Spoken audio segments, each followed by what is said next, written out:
Petit retour à Paris où, avant de quitter la capitale française, le chef de l'État s'est entretenu avec les responsables du groupe Total Énergie. Je ne vous en dis pas plus, suivez cet élément. De partenariat économique, c'est de ça qu'il s'agit entre le président de la transition et l'investisseur Total Énergie au cours de cette audience à Paris. Avec le président, nous avons pu parler du partenariat historique entre le Gabon, la République du Gabon et Total Énergie. On a parlé de divers sujets, de sources d'investissement, à la fois bien sûr nos investissements dans le pétrole, le fait qu'on arrive à maintenir la production, la main un peu remontée à 20 000 barils par jour.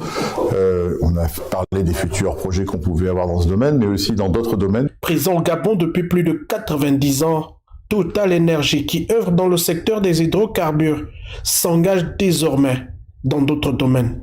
On est aussi, nous, en stratégie de transition, donc on s'intéresse au Gabon aux énergies renouvelables, notamment on a parlé hydroélectricité, avec un premier projet qu'on pourrait arriver à développer ensemble.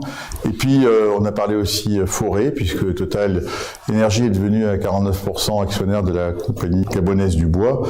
Et donc comment on peut investir et préparer, et j'ai proposé au président de prendre une initiative sur les crédits carbone, parce qu'on en parle beaucoup en Afrique, comment transformer cette forêt en une source de revenus au-delà de l'activité forestière elle-même, et le président était intéressé par ces idées. Arrivé au terme de sa visite de travail et d'amitié dans l'Hexagone, le général Brice Clotaire Oligui-Nguema a quitté Paris en compagnie de son épouse. La fin d'un premier séjour français couronné de succès, un séjour marqué du sceau et de l'empreinte des ambitions du CTRI pour la construction du Gabon nouveau.